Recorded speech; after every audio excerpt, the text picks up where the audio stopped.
2º ano, hoje é 2/7 e vamos para a nossa revisão de História. Vamos falar da passagem do tempo. Como podemos perceber a passagem do tempo? Podemos perceber essa passagem do tempo através de uma planta crescendo, as horas marcadas no relógio, a mudança das estações do ano, o desenvolvimento do seu corpo e outras maneiras que podemos perceber essa passagem do tempo é através dos dias e as noites, os dias da semana que vão se passando. E o dia ele pode ser organizado em 3. Ele pode ser organizado em 3 períodos: manhã, tarde e noite. Durante o seu dia, você realiza muito mais atividades, várias atividades durante a manhã, várias atividades durante a tarde e diminui as atividades durante a noite. Mas existem atividades que exigem um pouco mais de tempo seu, como por exemplo, entre beber água e tomar banho, qual dessas atividades exige um maior tempo seu? Tomar banho. E entre fazer a sua lição de casa e escovar os dentes, qual dessa atividade exige um menor tempo seu? De escovar os dentes. E vamos falar das formas de se medir o tempo. Utilizamos instrumentos como o relógio e o calendário para poder medir esse tempo. O relógio ele mede a passagem do tempo usando os segundos, os minutos e as horas. O livro de vocês ele traz esse exemplo de relógios. Temos o relógio digital e o relógio de ponteiro. O relógio de ponteiros ele apresenta 3. O ponteiro mais fininho é o ponteiro dos segundos. O ponteiro maior é o ponteiro dos minutos. E o ponteiro menor é o ponteiro das horas. E temos também aí o relógio digital. As horas elas ficam registradas à esquerda e os minutos ficam registrados à direita. Temos aí o esquema desse relógio.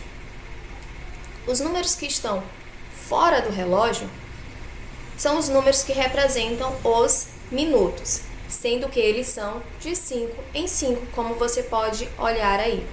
5 minutos, 10 minutos, 15 minutos, 20 minutos, 25 minutos, 30 minutos, 35 minutos, 40 minutos, 45 minutos, 50 minutos, 55 minutos e 60 minutos. O ponteiro maior, crianças, quando ele dá uma voltinha completa e chega lá no 12, ele vai marcar uma hora exata, sendo que isso vai depender do ponteiro pequeno, para onde o ponteiro pequeno está apontando. Então vamos acompanhar a hora aí nesse relógio. O ponteiro menor está entre o 3 e entre o 4. Só que esse espaço ainda faz parte do 3. Então temos aí 3 horas e quantos minutos? 8 minutos? Não. Qual o número que está representando o minuto? Quando este ponteiro está apontando para o 8, temos 40 minutos. Então aí temos 3 horas e 40 minutos. Agora vamos para esses exemplos. Temos o relógio A, relógio B e relógio C.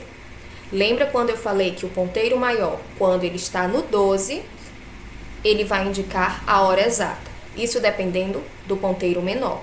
O ponteiro menor está apontando para onde? Está apontando para o 5. Então temos aí 5 horas. Relógio B. O ponteiro ele está entre o 12 e entre o 1. Mas ele ainda está fazendo parte do 12. Então, 12 horas e quantos minutos? Contando de 5 em 5 temos. Começamos do 1. 5, 10, 15, 20, 25, 30. Então, temos 12 e meia. Relógio C. Ponteiro pequeno está entre o 3 e o 4. Então, essa hora pertence ao 3. Então, temos 3 horas e quantos minutos? Temos 3 horas e 30 minutos. Agora eu vou deixar um tempinho para que vocês me respondam a hora desses relógios.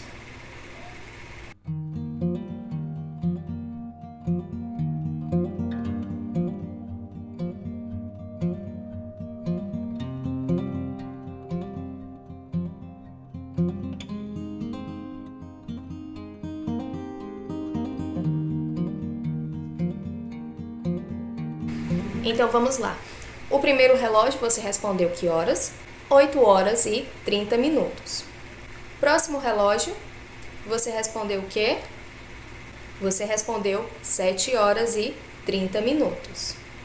E o relógio ao lado, 11 horas e 30 minutos.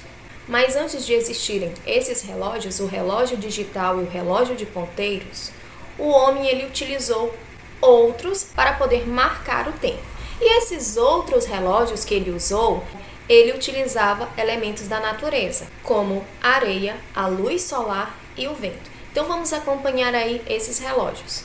Esse primeiro relógio é o relógio do Sol. Esse relógio ele mede a passagem do tempo de acordo com a posição do Sol. O próximo relógio que temos é o relógio d'água, ou então clepsidra. Ele permite avaliar o tempo, medindo a quantidade de água passada de um recipiente para o outro. O outro temos o relógio de areia, conhecido como ampulheta. Ele mede a posição pela quantidade de areia que passa da parte de cima para a parte de baixo. E um outro instrumento utilizado para medir o tempo é o calendário. O calendário ele apresenta os dias da semana, os dias, os meses e o ano.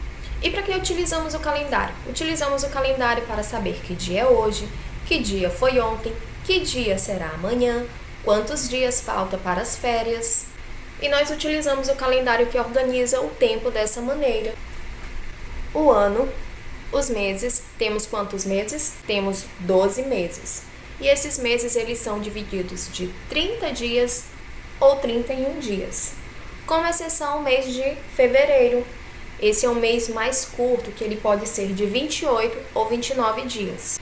E nos organizamos utilizando o tempo, passado, presente e futuro.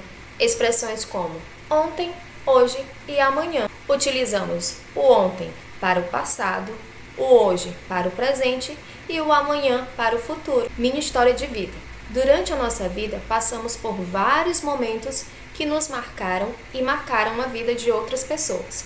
Só que alguns desses momentos não conseguimos lembrar, como por exemplo, o dia do seu nascimento, o dia em que você começou a caminhar, o primeiro dia que você foi para a escola. Então, como podemos ter conhecimento desses acontecimentos? E tomamos conhecimento desses momentos quando vemos fotos, vídeos, conversamos com familiares ou outros registros. E o que são registros? Registros são documentos que contêm informações de uma determinada pessoa. Registros da sua vida. Para poder contar a sua história, você tem que recolher informações. Essas informações são chamadas de fontes. Que tipo de fontes são essas? Você pode utilizar cartas, documentos oficiais, como a sua certidão de nascimento, fotografias, objetos, outros registros como desenhos e vídeos. Esses registros, eles ajudam a contar a sua história de vida. E você pode conhecer a história da sua família? Você pode sim. Do mesmo jeito que você coleta fontes para conhecer a sua história, você pode coletar fontes para conhecer a história dos seus familiares, como por exemplo, a história dos seus avós. Quais as fontes que você vai utilizar? Você pode utilizar conversa com familiares, vídeos, fotos, objetos. Esses objetos podem ser roupas, podem ser brinquedos. Assim você vai ter conhecimento de quais roupas eram usadas na época dos seus avós, quais os brinquedos eles utilizavam quando crianças. Você também pode utilizar textos escritos, como cartas. Então, crianças, nossa revisão fica por aqui. Tenham bons estudos e até a próxima. Beijinho.